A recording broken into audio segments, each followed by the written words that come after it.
दिला. मी छोटासा प्रसंग सांगते ज्याने आज आपण इथे आहोत. बाबासाहेब जेव्हा परीक्षा देऊन घरी आले तेव्हा बाबासाहेब जेवायला बसले. त्यांच्या जवळ रामजी बाबा बसले. बाबासाहेबांनी विचारले, बाबा तुम्ही पण जेवा ना. रामजी बाबा म्हणाले की तू पहिले जेवून घे, मी नंतर जेवतो. असेच 5-6 दिवस चालत राहिले.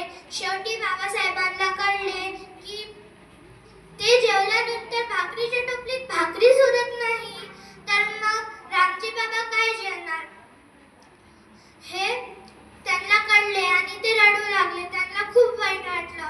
रामजी बाबांनी त्यांना विचारले की बाळा तू का रडत आहे. तेव्हा बाबासाहेबांनी म्हटले, बाबा मी जेवल्यानंतर भाकरीच्या टोपलीत भाकरी शिल्लक राहत नाही, तर तुम्ही काय जेवता. त्याच्यावर रामजी बाबा म्हणाले, माझी भूक या जेवणाने नाही. तू एवढा मोठा हो की तुझ्या मोठेपणाने आणि तुझ्या शिक्षणाने माझी भूक मिटेल.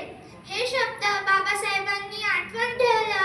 आणि त्यांची परिस्थिती एवढी नाजूक होती की त्यांच्या घरी लाईट नव्हती, पण ते शिकले. त्यांनी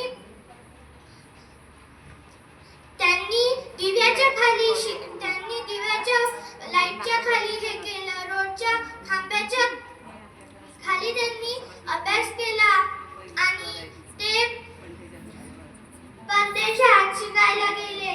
कोलंबिया विद्यापीठाच्या प्रवेशद्वारावर हे लिहून आहे की विद्यापीठातला प्रथम विद्यार्थी डॉक्टर बाबासाहेब आंबेडकर. त्यांच्या सोबत जे विद्यार्थी होते ते विचारायचे, बाबासाहेब तुम्ही 18 तास अभ्यास करता, तुम्ही दुपारचं जेवत नाही, तुम्ही पूर्ण झोप घ्या, तुम्ही जेवा. पण त्याच्यावर बाबासाहेब म्हणाले, मला झोपायला वेळ नाही, दुपारच्या जेवायला पैसे नाही. आणि म्हटले, जर मी झोपलो तर माझा समाज कसा जागा होणार. हे बाबासाहेबांनी म्हटले. आणि माझ्या समोर हे चेहरे येतात ज्यांनी मला शिकायसाठी